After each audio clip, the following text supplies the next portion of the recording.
Bonjour à tous, merci encore de votre fidélité. Je suis très heureux de vous retrouver pour ce nouveau numéro de School TV Le Mag. 30 minutes, une demi-heure sur la scolarité de vos enfants. Aujourd'hui, dans l'école ensemble, on s'intéresse à ces structures qui sont rares, bien trop rares en France. Les aires de jeu inclusifs font le bonheur des valides et des enfants porteurs de handicap. État des lieux dans un instant avec Mathilde Vessels. Des enfants qui évoluent en toute sécurité, ensemble, peu importe leurs différences. Comment ces structures sont-elles élaborées? Avec quelles contraintes? Sont-elles beaucoup plus chères que les aires de jeu dites classiques? On se posera la question dans un instant. Et puis à quoi fait-on allusion quand on parle de loisirs inclusifs? Et surtout, en est-on? La France toujours à la traîne, où est-elle en progrès? On pose la question à notre invité dans un instant, Jean-Marie Freiling. Bonjour Jean-Marie, merci beaucoup d'avoir accepté notre invitation. Vous êtes directeur marketing chez Proludic. C'est quoi Proludic? Proludic, c'est une entreprise française basée à Vouvray qui est spécialisée dans les aires de jeu pour enfants. Donc c'est une entreprise qui conçoit, fabrique et aménage des aires de jeu à destination des collectivités locales, c'est-à-dire principalement les mairies. C'est parti pour la loupe.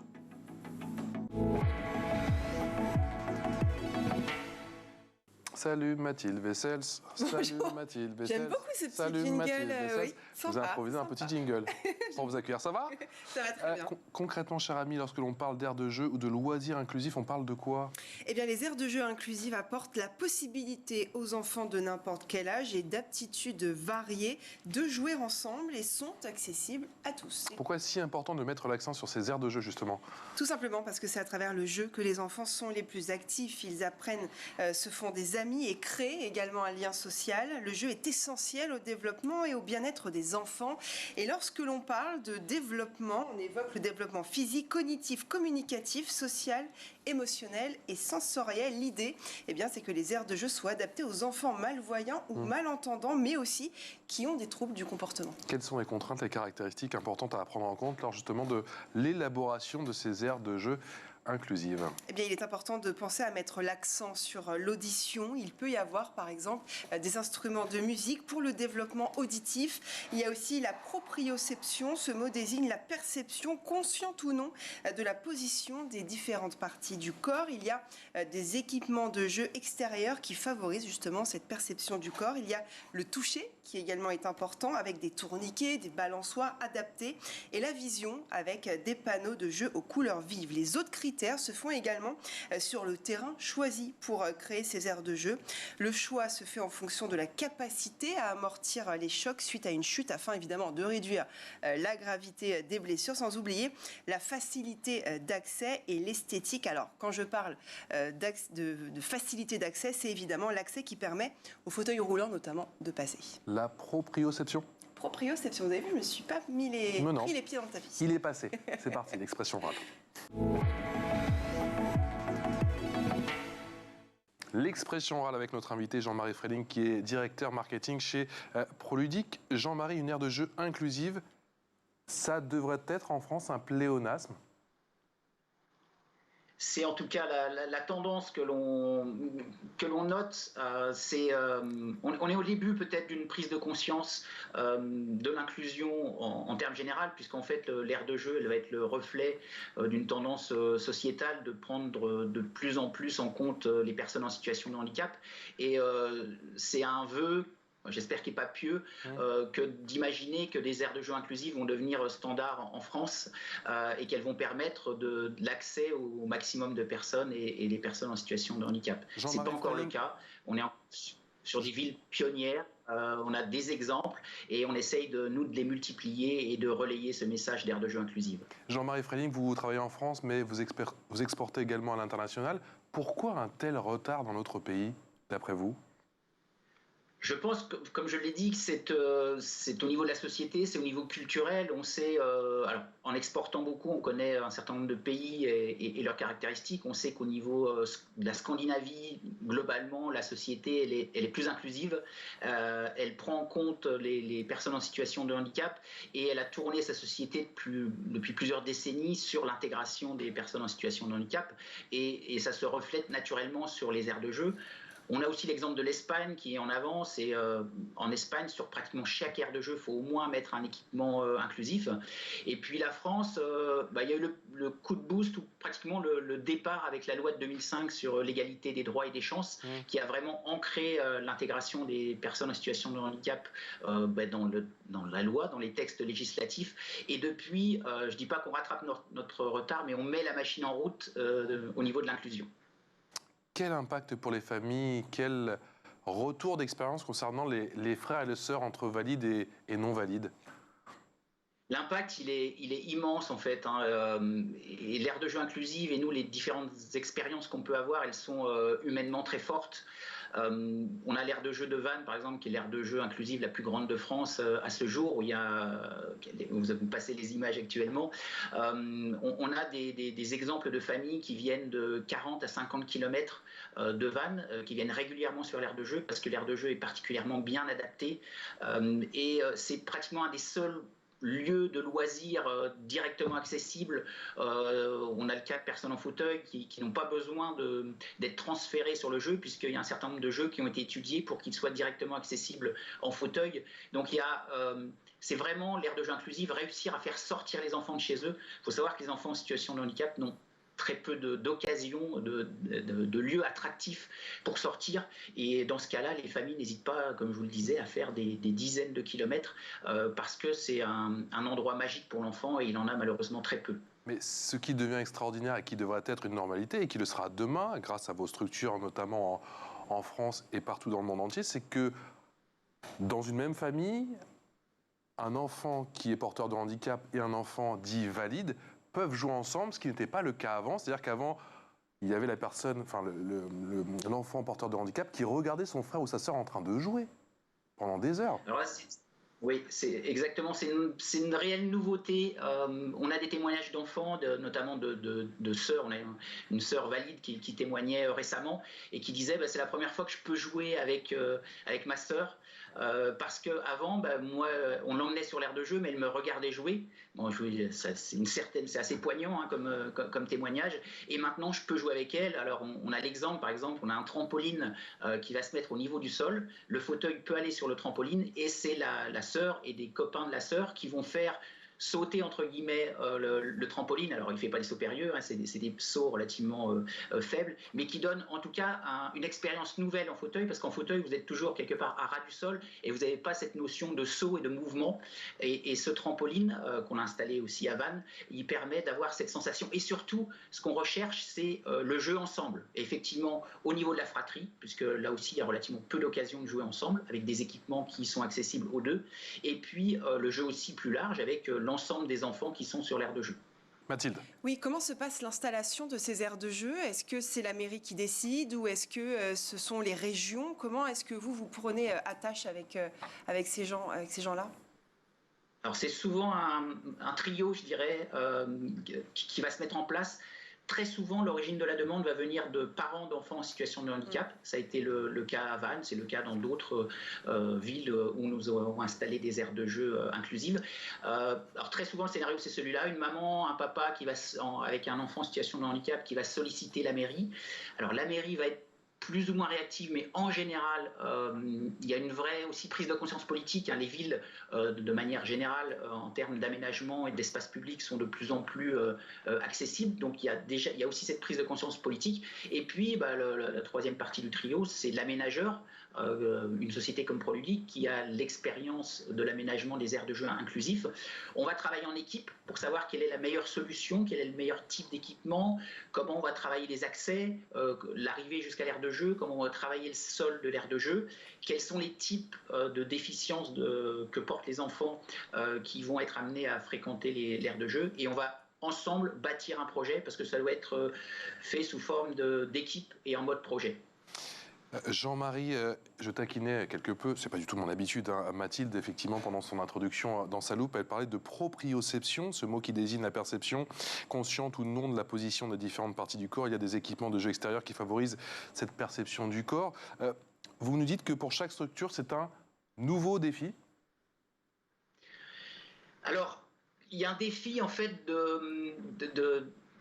alors ce qu'on appelle la compensation du handicap. C'est effectivement, j'ai un handicap, mais pour accéder au jeu, il va falloir qu'on m'aide ou qu'on stimule une partie une partie de mes capacités qui ne sont pas déficientes. Donc effectivement, et pour rebondir sur la proprioception, il faut savoir que les enfants malentendants ou non entendants du tout développent très peu du coup leur oreille interne, et que pour la développer, une des façons de stimuler finalement, c'est des jeux d'équilibre.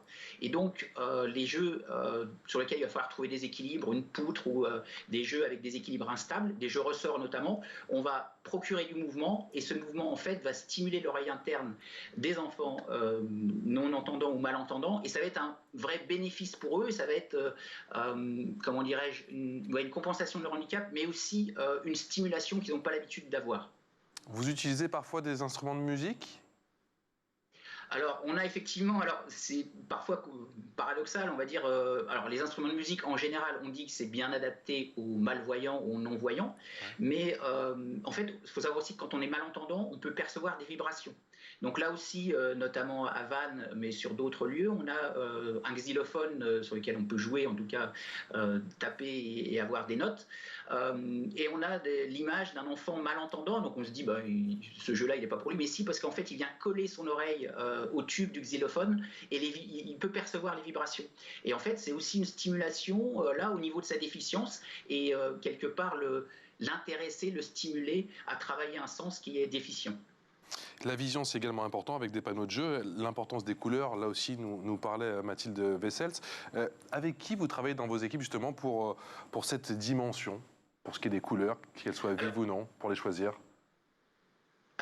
Alors déjà, de manière à la base, donc notre expertise c'est l'aire de jeu. On avait une connaissance toute relative et toute empirique de tout ce qui était handicap et déficience. Donc on s'est rapproché d'un réseau d'experts qui s'appelle Nova Child, qui est spécialisé dans le bien-être de l'enfant. Et on a été en contact avec, je ne sais pas, une dizaine d'experts du handicap qui nous ont en fait transmis leur connaissance du handicap, et surtout la manière dont on pouvait c'est-à-dire compenser le handicap, et la manière dont on pouvait faire accéder les enfants avec différents types de handicap. Donc il y a cette connaissance, effectivement on a eu cette connaissance des déficits visuels. Alors l'idée sur le déficit visuel, ce qu'on nous a appris, c'est qu'il fallait surtout travailler sur les contrastes. C'est pas tellement d'avoir des couleurs différentes, mais d'avoir de fortes différences qui, au niveau de la perception, vont se voir pour les enfants. Donc ça se fait aussi bien au niveau des jeux, hein, j'imagine que j'ai un panneau de manipulation, je vais avoir un fond qui va être d'une certaine couleur, et puis les éléments à manipuler vont être beaucoup plus foncés, par exemple, pour avoir une vraie différenciation pour les enfants. On voit là, en l'occurrence, le xylophone, où on a travaillé aussi sur ces différentes couleurs. Ça peut être au niveau du sol aussi, pour se repérer et pour avoir un cheminement qui sera d'une couleur différente et très contrastée par rapport aux zones de jeu, pour que les enfants qui ont des déficiences visuelles puissent bien se repérer. On a vu notamment ce trampoline dont on a parlé, ce trampoline qui est adapté pour les valides et les non-valides. Il y a des brevets que vous avez déposés pour certaines structures? Alors, oui. Alors, on est dans la protection de ce qu'on fait. On a, nous, 5 designers, on conçoit l'ensemble de nos jeux, et on fait attention à la protection de nos jeux. On a notamment conçu...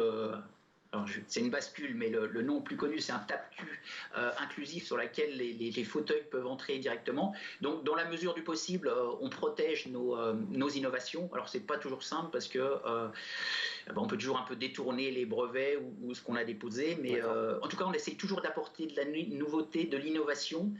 Et ces derniers temps, par rapport à l'ère de jeu inclusive, on nous a beaucoup demandé de créer des jeux où le fauteuil pouvait directement accéder dans le jeu, pour qu'il n'y ait pas de transfert du fauteuil vers un jeu, ce qui est toujours compliqué. Ça revient rapidement, régulièrement, mais il y a bien évidemment cette facilité d'accès concernant ces aires de jeu inclusives, facilité d'accès et esthétique. Est-ce que c'est une équation qui, sur le papier, semblait, en tout cas de prime abord, compliquée ou pas du tout? C'est pas vraiment compliqué, c'est pas vraiment compliqué pour nous. On travaille cet aspect depuis l'aspect esthétique, on le travaille depuis très longtemps, pratiquement depuis la création de Proludic, parce que comme je vous le disais, on travaille avec des designers qui sont salariés chez nous, donc on a une équipe de 4 ou 5 designers qui sont très très attachés à l'aspect esthétique et à l'aspect aussi presque, j'allais dire, intemporel. C'est-à-dire que les aires de jeu qu'on fait, une aire de jeu, ça dure entre 10 et 15 ans. Donc, il faut que nos aires de jeu, elles restent modernes et attractives pendant 10 ou 15 ans. Donc, on travaille beaucoup cet aspect-là.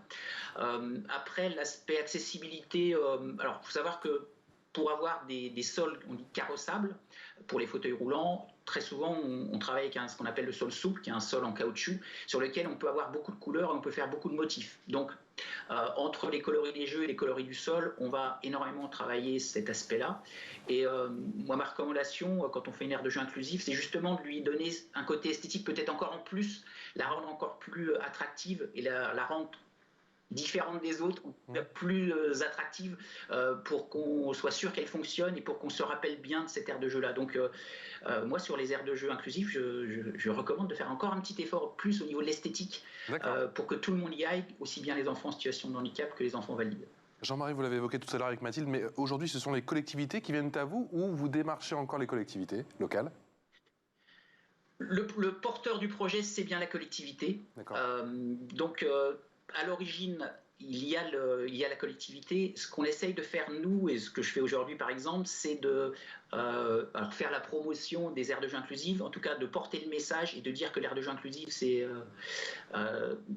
quelque chose d'utile, de riche, de bien pour la ville, de bien politiquement, et aussi, on n'en a pas encore parlé, mais qui a un rôle éducatif sur les autres enfants, sur les enfants valides. En fait, l'aire de jeu, c'est là où on s'amuse et là où il y a plein d'enfants, et je crois que c'est le meilleur endroit pour apprendre. Et on le voit aussi sur les images, c'est que les enfants valides, finalement, ils ont relativement peu d'a priori sur les enfants en situation de handicap, et c'est pour ça aussi qu'on porte le message de ce type d'aire de jeu, parce que vous parliez de changement dans la société, on en parlait. À notre avis, ça va venir des enfants, enfin, ça ne peut être que notre avis, et si dès le plus jeune âge, on les sensibilise au handicap, mais c'est presque naturel chez eux, eh bien c'est gagné aussi pour l'avenir, parce que ça sera naturel pour eux d'évoluer avec des personnes en situation de handicap. Vous me dites que c'est un outil puissant pour changer le regard sur le handicap? C'est très très puissant. Donc c'est aussi un message qui est porté par la maire adjointe de Vannes, Christelle Delattre, avec qui on a été beaucoup en relation pour la réalisation de cette plus grande aire de jeu inclusive de France. Elle croit très fort à ce vecteur de l'aire de jeu pour diffuser le message. Alors pour deux aspects, pour faire beaucoup plus sortir les enfants en situation de handicap, parce qu'encore une fois, ils ont relativement peu d'occasions de sortir, et malheureusement, ils restent très souvent et trop souvent chez eux, donc ça c'est un aspect. Et l'autre aspect, oui, c'est pour faire passer le message de l'inclusion. Je parlais du message avec les enfants, mais les accompagnateurs des enfants valides sont aussi bienveillants par rapport aux enfants qu'ils peuvent rencontrer sur les aires de jeu. Et tout ça, ça fait un amalgame et quelque chose qui est quelque part extraordinaire à vivre, parce qu'on voit des situations qui sont vraiment riches et puis humainement qui apportent beaucoup. Jean-Marie Freiling, lorsqu'une aire de jeu doit être réaménagée, autant la rendre inclusive. Est-ce que, d'après vous, il y a un effet de levier qui est en train de se mettre en place, doucement mais sûrement? Oui, réellement oui. Alors il y a deux niveaux, ça se passe à deux niveaux. D'abord les villes qui goûtent, je dirais, aux aires de jeu inclusives. Alors souvent, elles commencent par une aire de jeu un petit peu emblématique, située au centre ou dans un endroit où les gens vont beaucoup aller, et elles la font entre guillemets totalement inclusive, c'est-à-dire chaque équipement va être réfléchi pour accueillir des enfants en situation de handicap.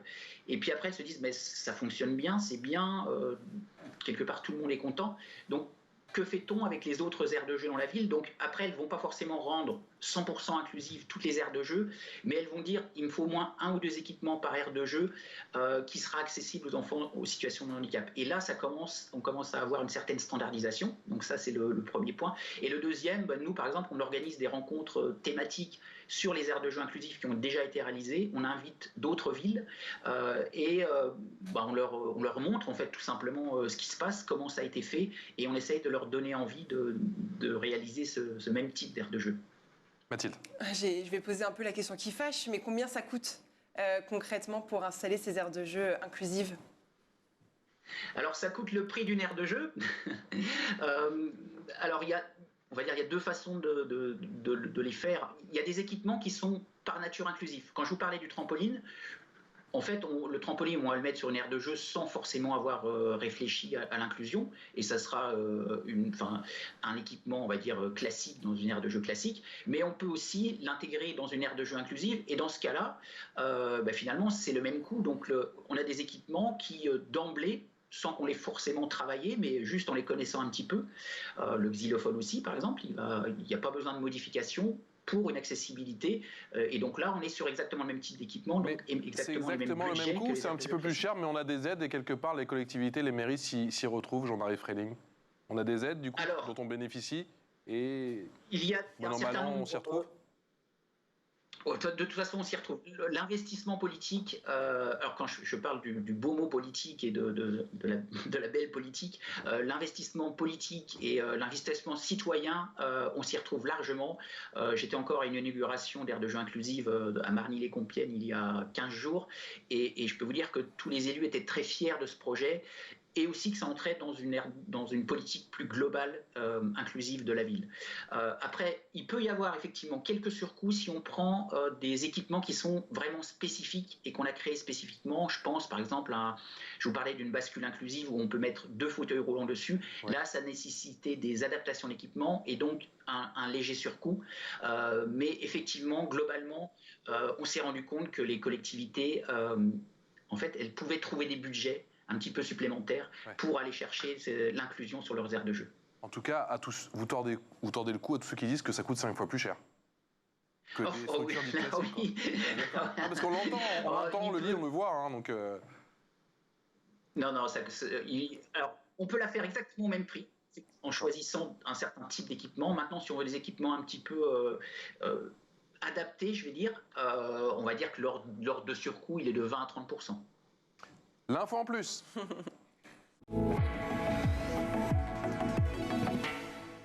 Et pour cette information en plus, Mathilde, vous allez nous parler de Hop Toys, qui est une marque de jouets inclusifs. Effectivement, vous pouvez déjà vous rendre sur le site internet hoptoys.fr et ils proposent toutes sortes de jeux, de jouets éducatifs comme des casse-têtes évolutifs ou encore des jeux d'éveil pour bébés. Ils ont vraiment, c'est vrai, une gamme de choix assez impressionnante. Ils s'adressent aussi aux professionnels de santé, aux orthophonistes notamment.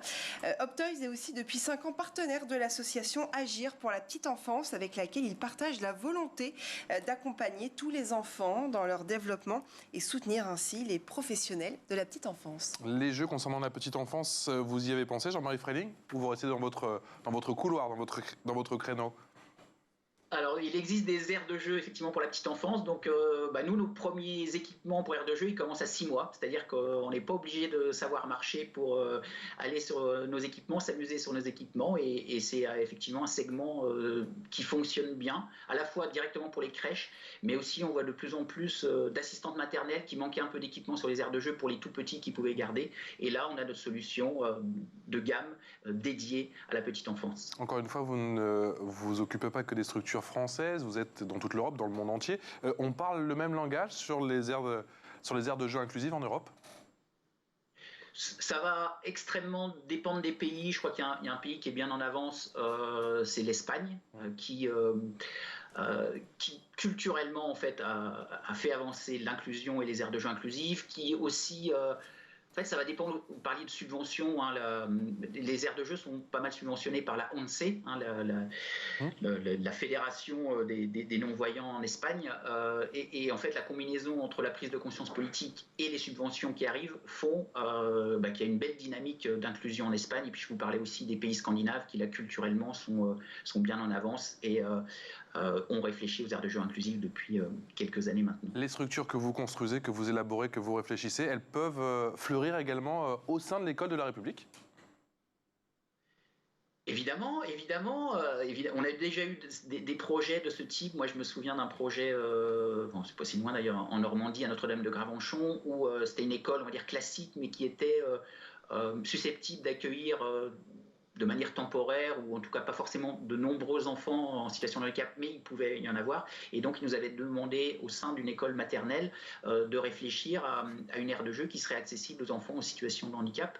Alors, il y a deux choses par rapport à l'école. Hein. Il y a effectivement les aires de jeu et il y a aussi le rôle inclusif de l'école elle-même.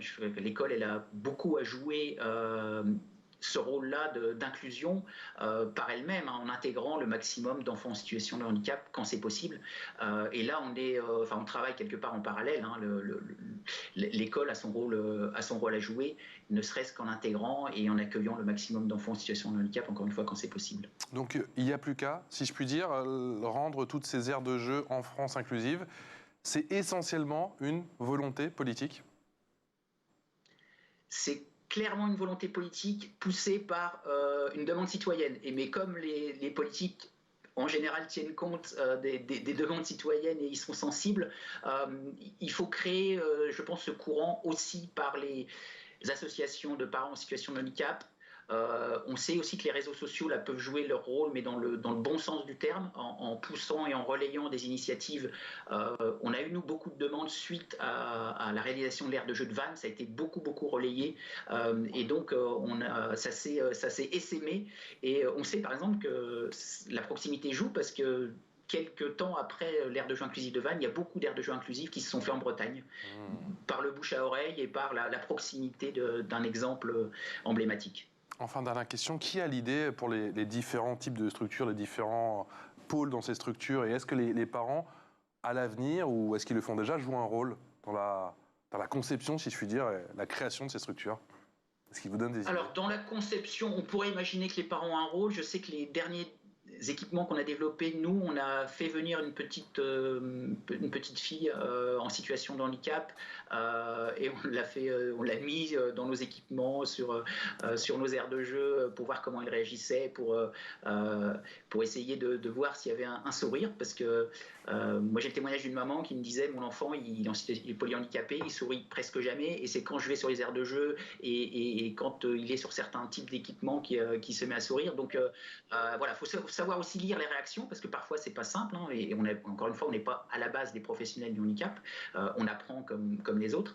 Alors nous, oui, on s'est plus rapproché en fait d'enfants en situation de handicap. On travaille aussi avec nos experts, je le mentionnais, du réseau Nova Child. Mais effectivement, il faut qu'on prenne des avis extérieurs, parce que nous, encore une fois, notre expertise, c'est l'aire de jeu. On a beaucoup de retours d'expérience, mais il faut encore qu'on s'appuie auprès d'experts. Merci infiniment pour vos témoignages. Merci encore une fois pour votre inspiration et pour tout ce que vous faites.